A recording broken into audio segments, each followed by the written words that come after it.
Hey there, so in this video I am going to explain how the custom rules work. Custom rules, they're quite handy. You can use any parameter the controller generates to turn an outlet on or off, a DC accessory on or off, or start up a dosing pump. So you can use your temperature sensors, your pH, your conductivity, a flow meter, a float switch, doesn't really matter. So let's see how this is done. So we go to our settings and custom rules, and first we'll get a list here, and you can see we have one custom rule running, and that is if pH 1 is less or equal to 7.88, it's going to start up dosing pump 3. Over here it says 2-hour reset timer for dosing. So what that means is once this rule runs, a timer is going to start, and that dosing pump won't run until this timer expires. So let's say this pump or this custom rule just ran and the pump started up, then 5 minutes later a schedule came along and said pump 3 should start.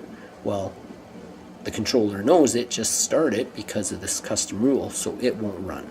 So that's handy so you don't accidentally overdose your tank. And then second, we've got a disable rule during maintenance. So if we got the controller in maintenance mode, this custom rule won't run. And over here we've got a little speaker. Obviously that'll make a beep when it goes off, and a little envelope for an email. So you'll get an email when this goes off, and we can disable this rule, so maybe we don't want to run it for a while, and enable it again, or we can completely delete it, or we can edit it. So if we edit it, we get our custom rule. So let's cancel. Now let's add one. So here we've got all our sensors available that we can base this custom rule on. So we've got our temp sensors. Now notice this one here. It says temp 3, temp 3. Well, that's the custom name that we can put to anything, but it's on two icons, temp and humidity. That's because that sensor actually puts out both parameters, so you can use either or for the custom rule. And you can see everything else that's connected to the controller. Here we've got a feed schedule and maintenance. I'll go into those later. That bases the custom rule off of those modes. But for now we'll set up a rule using, we'll say temp 3.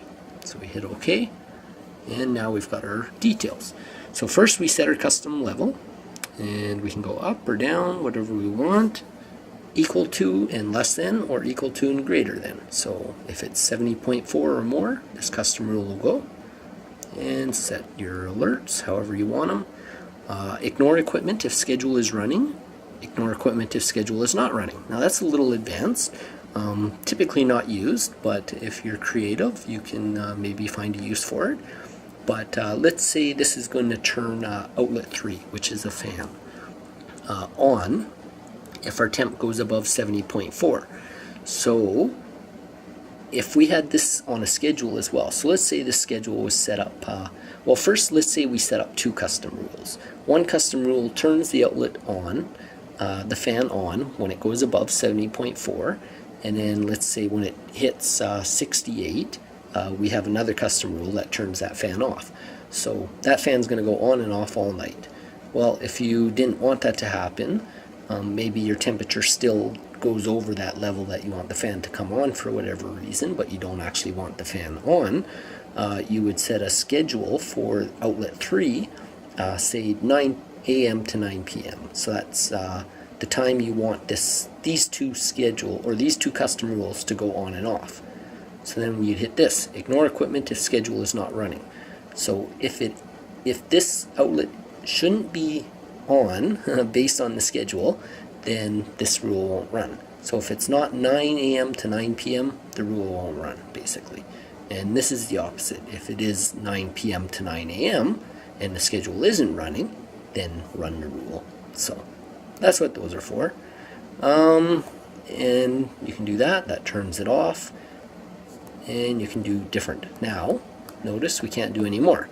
It's because you're only allowed 4 per rule. So you deselect one and you can go select another one. But if 4 are selected, you can't select any more.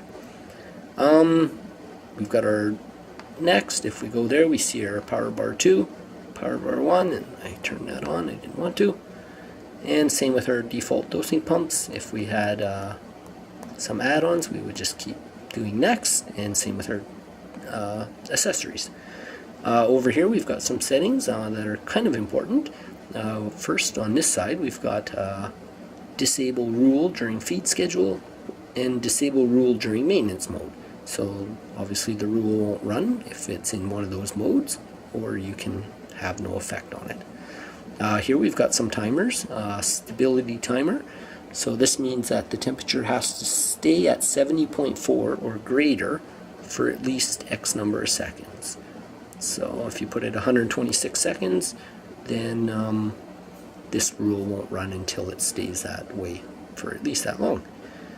Next, that's our dosing pump timer. So if we had a pump coming on, we could select this, and after this rule runs, that pump won't run again for 20 hours. And that's basically it. So we'll hit save, and there you can see our custom rule come up. And we'll hit delete, and custom rule is gone. Let's go back to add. So here's our maintenance one again. Feeder and maintenance, they're the same thing, so we'll just use the maintenance as an example. So it says here, this custom rule is based on the maintenance mode and will run during or after the maintenance based on the settings below. So let's say you ran your maintenance mode for half an hour to an hour. We'll say an hour.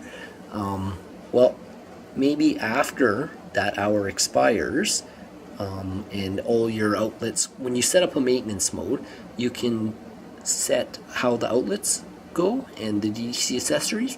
So maybe you want in your, let's just get out of here so I can explain it better.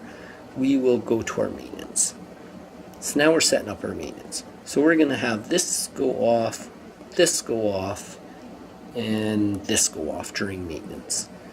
Maintenance is going to run for 60 minutes. So now we say we have a schedule for maintenance, and our schedule is set to turn our maintenance on at 11 a.m. on Wednesday, or let's go every 8 days because we want to be odd. So now we go back to our maintenance, and this is going to happen at that time, and you can see here Sunday, April 28th at 11:07 a.m. Now, just to clarify, these outlets are going to turn off. After 60 minutes expires, these outlets will go back to whatever they should go back to. But let's say you didn't want that to happen, or rather, let's say those are okay, but say this outlet here, you want it to actually stay on for 90 minutes or off for 90 minutes. Well, here you don't want to turn it off because it's going to go off for 60 minutes. So we'll leave it alone here. You'd come to your custom rules, you'd create a rule for our maintenance, and first you'd go to that outlet and you would say turn it off, and we will do 0 minutes after maintenance. We'll just go 1 minute.